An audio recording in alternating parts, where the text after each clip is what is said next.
Hey there, everybody. Pastor Rick, Broadman Baptist Church. This is the Broadman Word for the 7th of July, 2021. Kind of a stormy day today, but we're all alive in the Lord here and appreciating His grace, His patience, His love, His kindness. I want to talk to you today about the gods of our own selection. What is in between you and God, and how do we get off track with such things?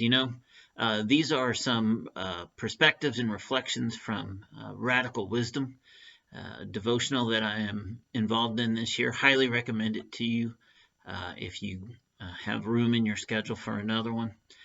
So listen, how does it work when somebody's so close to God, regular partner in the ministry, filled with spirit, filled with love? How does this person end up distraught, angry, alone, in any particular situation or matter?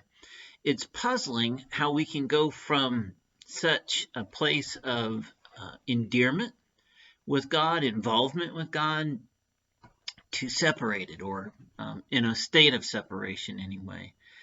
And here it is. We have a big ability to dwell or focus on the negative, and it is a choice that unfortunately too many of us make, and it can lead to things being between us and God and getting us off track.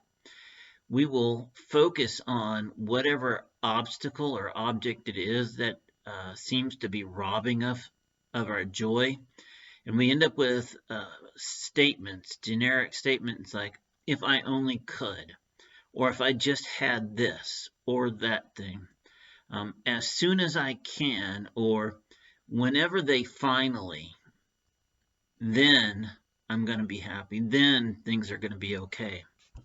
I've talked to you before about the trap of happiness. Happiness, or happy, requires something to happen. It requires a person, a place, a thing, an experience, a time, a season, whatever it is. Something has to happen to bring about the happy. And unfortunately, all of those situations, no matter what it is, are temporary. They will end, and the happy will end with them, which leaves the individual in a state of despair of whatever level, and needing the next thing to be happy again, or needing more of whatever it was they feel made them happy in the first place. This sort of consumerism of all kinds of things ends up placing gods.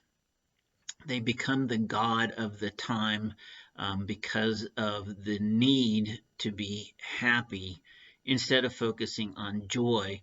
And instead of being negative about something that robbed us from our joy, instead of being positive and not letting something get in between us and our joy. We do have these choices, but no matter what the thing might be, when focused on, instead of your relationship with God, instead of what is whole and purposeful and helpful in moving the purposes of God and His kingdom forward, and you forward as a Christian, they become the God. We have all kinds of little gods, gods of our own selection, and pursuing them, trying to make everything okay, is a big trap that gets us way off track. We can create these little gods sometimes, unfortunately, without thinking. They will then increasingly grow in number and size, and eventually stand between us and the real God, between us and having joy instead of perpetually seeking happiness.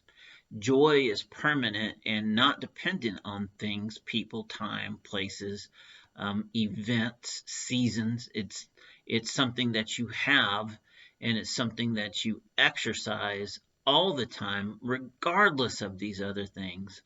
It is not dependent on the things that happy is dependent on. Thus, joy is from God, happy is from the world, and so pursuing happy will forever trap you in the world.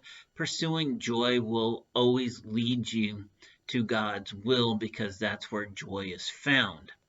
So what we then worship, meaning to assign value and worth to something, we will eventually choose to either worship things that produce joy, or accidentally worship little things that don't really matter in the big picture, but they can make us happy, at least for a time. And so they are deceptive, and in their deception, they have a way in to grow in both size, number, and importance to you, and increasingly stand between you and God. However, the words of Jesus Christ from Matthew 7:7, ask, and it will be given to you, seek, and you will find, knock, and the door will be open to you. Now, this often gets confused with prosperity gospel, name it and claim it gospel, make Jesus your choice and get a Rolls Royce, right? Yeah, well, we've all heard that kind of preaching. You can come away from this questioning your faith, whether you have enough or whether you have any, because you haven't been given anything like that. So then maybe you don't have faith. Maybe there's something wrong. Maybe there's something wrong with your relationship. You're not doing it right. You need to do something else. Or perhaps there's not a God at all. These kinds of questions can come in when you start chasing prosperity gospel, a gospel of the world, instead of the gospel that produces joy. So Jesus isn't talking about actual things, physical provisions, although God does provide those for us. What Jesus is talking about is answers. He is assuring us that if we seek Him, seek His wisdom, seek His counsel, then the answers that we need can be found in Him. We'll find them.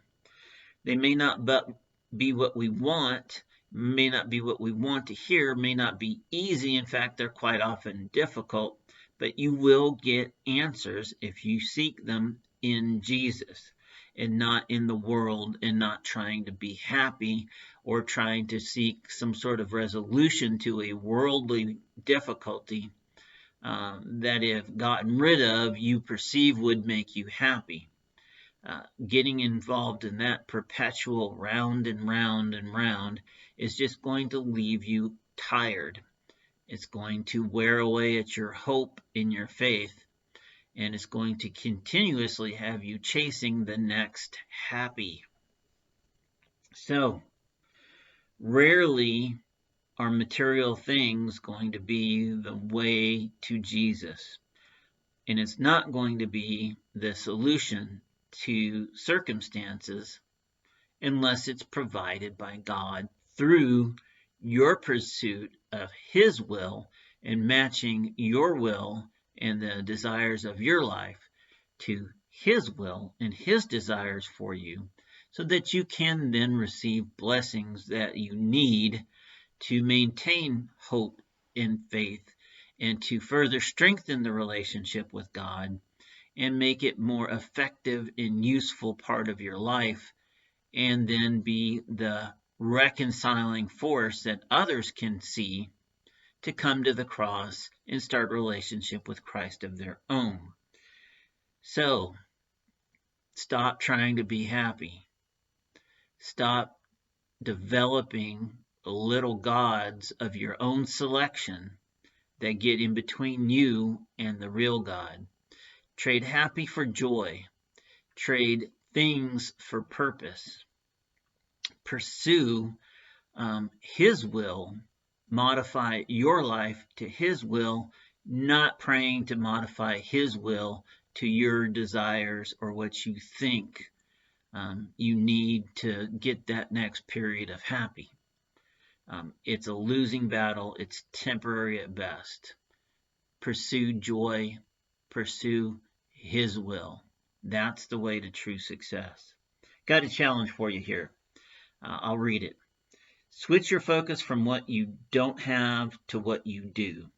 Since gratitude is the only sure cure for anxiety, thinking about things you're grateful for can lift your spirits and get you back on track. It can remove the gods of your own selection that you allowed to get in between you and God. Hey, listen, I hope you have a wonderful day. Sorry for the late posting. It's been kind of busy, but we got it done. And remember always, I'm here for you. I love you, and I'll see you next time. Take care.